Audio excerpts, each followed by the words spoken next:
है सरजमीन हिंदुस्तान, तेरे उन जानिसारों, जांबाजों, शहीदों और मुहाफिजों को सलाम है, सलाम है, सलाम है,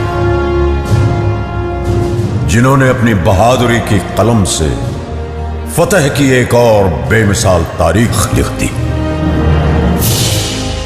गवाह है आज भी कारगिल की वो बुलंद चोटियां, जिनको तुमने अपने लहू से सींच कर तिरंगे की आन बान और शान को रोशन कर दिया।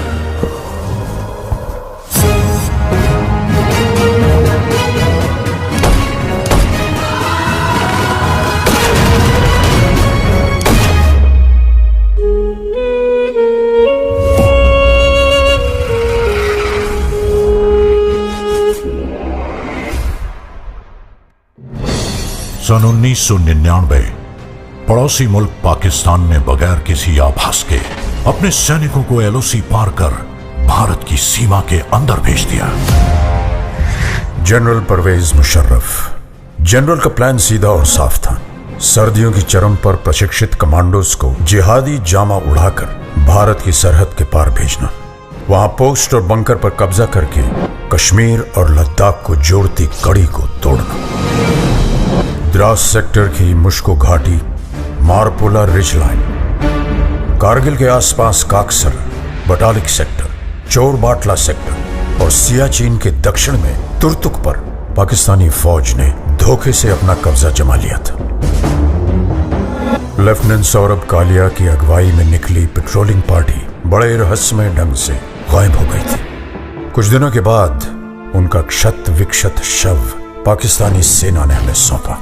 जिस निर्दयता से उन्हें मारा गया था, प्रशिक्षित पाकिस्तानी फौजियों की ही कुचेष्टा थी। तत्कालीन प्रधानमंत्री श्री अटल बिहारी वाजपेयी पड़ोसी देशों के साथ सद्भावना में विश्वास रखते थे, पर पाकिस्तान के इस छुपकर हमला करने की साजिश से वो अत्यंत क्षुब्ध हो उठे। हम शांति चाहते हैं, ये तो दुनिया ने देखा। अब दुनिया ये देखेगी कि हम शांति की रक्षा के लिए और अपनी शक्ति का भी प्रदर्शन कर सकते हैं। लड़ाई के परिणाम के बारे में भी मेरे मन में कोई संदेह नहीं है। हमारी विजय निश्चित है और हम विजयी होकर दिखाएंगे। उन्होंने देश की तीनों सेनाओं को बगैर एक पल गवाए दुश्मन की गोली का जवाब गोलों से देने का आदेश सुनाया। तो भारतीय सेना ने तुरंत एक्शन लेते हुए युद्ध का ऐलान कर दिया।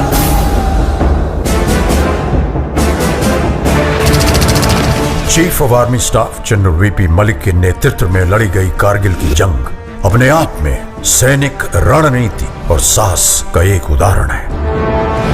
ऑपरेशन का नाम था ऑपरेशन विजय। थल सेना दुश्मन को खदेड़ रही थी, अब आसमान से आग बरसाने की पारी थी। वर्तमान वायुसेना प्रमुख wing commander BS Dhanoa Kargil युद्ध के दौरान फाइटर स्क्वाड्रन के कमांडिंग अफसर थे। स्क्वाड्रन लीडर अजय आहूजा, के नचिकेता और स्क्वाड्रन लीडर रघुनाथ नाम्बियार जैसे दिलेर फाइटर पायलट भी कारगिल के हवाई हमलों में नायक के तौर पर उभरे। नाम दिया गया ऑपरेशन सफेद सागर। इसी दौरान भारतीय नौसेना भी सक्रिय हो उठी। वाइस एडमिरल माधवेंद्र सिंह की अगुवाई में पूर्वी और पश्चिमी बेड़े एकत्रित हुए और तुरंत उत्तरी अरब सागर से कराची बंदरगाह की घेराबंदी कर दी गई। भारतीय नौसेना के इस मिशन का नाम था ऑपरेशन तलवार। इतिहास बदलने जा रहा था। वंदे मातरम, वंदे मातरम, वंदे मातरम, वंदे मातरम। और रुख मोड़ दिए तूफानों के, चट्टानों को धूल बनाया है। दुश्मन हमको ना भूलेगा, उसे ऐसा सबक सिखाया है।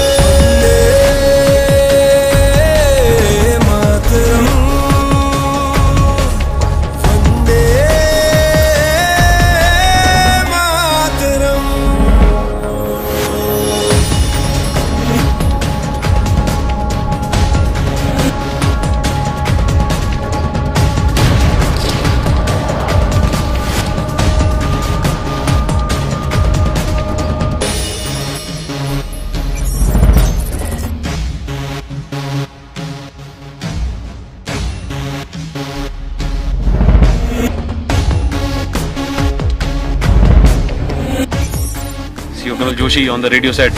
After that, another bunker was captured. My company's success की नलवाज ये दिल मांगे मोर. चाहे आंधी चले तूफान उठे बढ़ता ही रहे तू रुके नहीं जब तक है फलक जब तक है ज़मीं मेरा दिल ये कहे कभी झुके नहीं बस यूं ही लहराए तिरंगा बस यूं ही लहराए तिरंगा वंदे मातरम वंदे मातरम वंदे मातरम वंदे मातरम। अगर मुझे अपने खून को साबित करने से पहले मौत आ गई तो कसम से मैं मौत को ही मौत की नींद सुला दूंगा। कारगिल का ये युद्ध भले ही उच्च अधिकारियों की विस्तृत प्लानिंग और रणनीति के अनुसार लड़ा गया हो, लेकिन इसे जीतने वाले औसत 20 से 25 साल की उम्र के वो नौजवान सैनिक ही थे जो शेरों की तरह दुश्मन पे टूट पड़े। ये वो बेटे थे जिन्हें अपनी मां के आत्मसम्मान की चिंता अपनी जान से कहीं ज्यादा थी। पूरे विश्व पटल पर भारतीय विजय का डंका बजने लगा।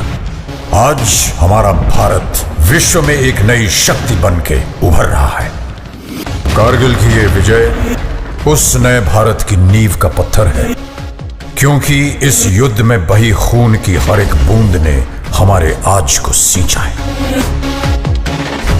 वही खून प्रेरणा देता है, बढ़ो आगे, मत रुको, पूरी शक्ति सहित निर्भयता से हर असंभव पहाड़ इसी तरह जीत लो।